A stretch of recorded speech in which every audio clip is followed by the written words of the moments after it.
Hi everyone, thank you very much for stopping by and returning to the old world. It's a Monday and that can mean only one thing. It's time for another review of the rules information released by Games Workshop for Warhammer the Old World. This time we're looking at the combat phase, the fourth and final phase of the turn. Now the article talks about the phase being split into 4 subphases or simple steps: choose and fight, calculate result, break test, and pursuit. It's not really subphases, I think really it's just a way each fight operates. But again, it's something that seems very familiar from previous editions of the game, so something nice and straightforward for returning veterans. And it's here, however, that things start to get interesting. So when a unit's chosen to fight, generally speaking, only the front rank will fight. However, there is an allowance that there will be some units with rules which will allow them to attack with more than one rank. So I'm guessing Spearmen will be a classic example here, and possibly Pikes if they make a reappearance in the game. There's also a reiteration that if a unit is wider than the unit it is fighting, every model in the front rank will get to fight.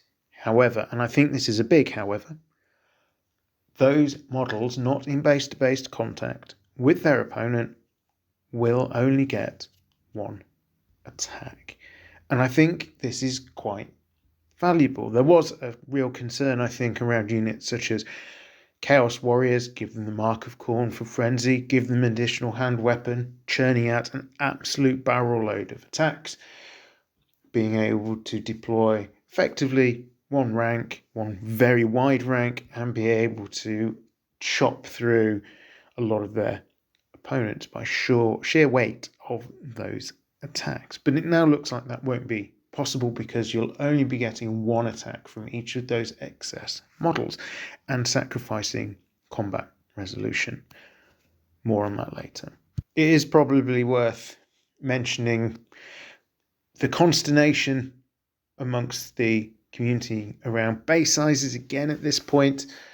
Games Workshop had said previously that base size isn't going to matter outside of a tournament sort of competitive setting.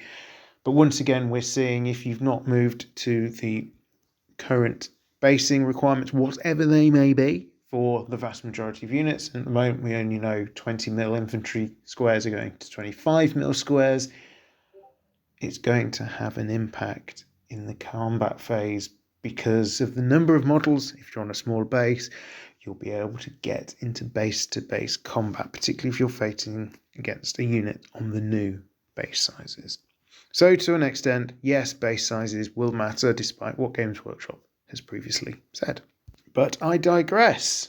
So the article now goes on to talk around who strikes first, and we're looking at combat in initiative order, which will perhaps send a spire of dread down the spine of people who remember fighting elves in 8th edition, where charging into them was largely redundant because they just chopped you up before you got to swing. However, there is going to be a bonus for charging, which will hopefully even up the odds somewhat.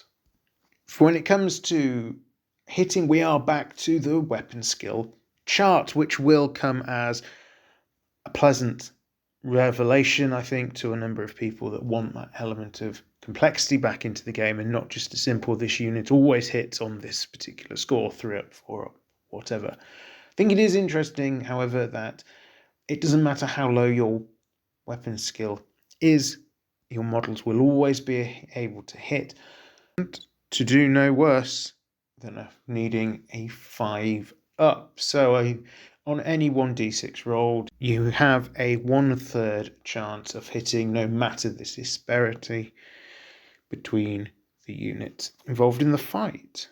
From there, it's rolling to wound using what looks like the same tables as you would for shooting. Again, so far so standard now for Warhammer, as it's largely always been. Now we turn to combat resolution, and this is where things start to look a little bit different, because it's not just a simple case of a unit either holds or it flees, because a unit can be pushed back. either pushed back in good order or merely giving ground. We see in the combat results table really a very familiar list of modifiers to your combat results. So each unsaved wound, for example, is worth a point, a standard's worth a point, a battle standard's worth a point, each rank is worth a point. Noting, however, it doesn't say complete rank, so be interesting to see if there's some definition around what a rank needs to be in order to satisfy the requirement to give you that combat resolution point. But I guess that'll be something that will only come out with the release of the full rules. The article now outlines 3 things that can happen if someone loses a combat and is forced to take a leadership test as a result. Now, this is quite interesting because there's always a negative for the unit that is beaten. It's not simply going to hold its ground.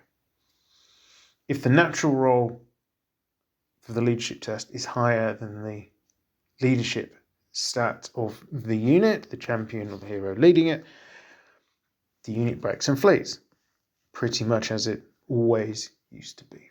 However, if the modified roll is higher than the leadership stat, but the natural roll is lower, the unit falls back in good order. What does this mean? Well, more information is promised in a future article, so we'll doubtlessly hear about that in due course. The final option, which is when the modified dice roll is less than the leadership state, then the unit merely gives ground. I've mentioned before in my video on the Bretonnian Foot Knights when they were revealed that, and the way that Bretonnia will play, I think, in the new version of Warhammer, that giving ground and falling back in good order is going to change the game somewhat.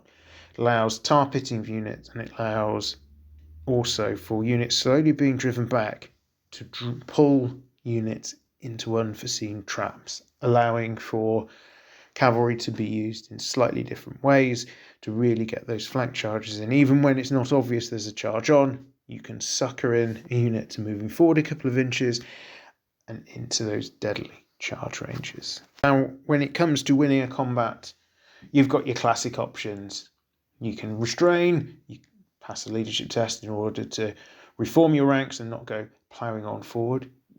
You can pursue a unit that's fleeing or falling back. If you hit it, then if it's fleeing, it's destroyed, and if it's merely falling back in good order, it counts as charging, and the combat begins once again. So I wonder if this means that a unit could effectively fight twice in one phase. Maybe that's not quite what it means.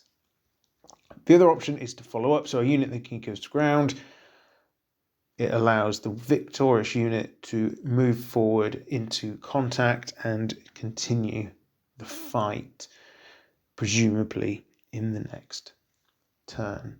There is a nod to overrun, so if you completely destroy your target, the pursuer makes a full move directly forward and could end up in an additional combat, counting as a fresh charge. This sounds like, again, based on the description around heavy cavalry, that a unit of knights angled well could actually cause an awful lot of damage and go through more than one unit in a turn. We finished the article by having a look at 2 of the spells that can be cast in the combat phase. And interestingly, neither of them are buffs or debuffs. They're direct damage spells, clearly thrown into close combat. So with effectively just doing damage to count towards that precious combat resolution. I would have expected something along bonuses to strength or toughness and things like that. And maybe those spells will exist going forward, who knows? But they're not what's shown here. So there we have it, the latest Almanack looking at the combat phase. I think This stuff, particularly around wider ranks only being able to have one attack, is something that is really useful, and it prevents some of the shenanigans that people were anticipating, particularly around models with multiple attacks, and certainly those that can ship out traditionally a very large number of attacks. So again, Chaos Warriors with frenzy and additional hand weapons is looking at you. So it looks like that some of those potential problems are being solved before they become problems. And that's something I think I can definitely get behind. But what do you think? Do you have any particular elements of interest in the combat phase? Have you got any concerns about what the article reveals? Do let me know in the comments down below. All that remains to say is thank you very much for listening. I am returned to the old world. Have a great day.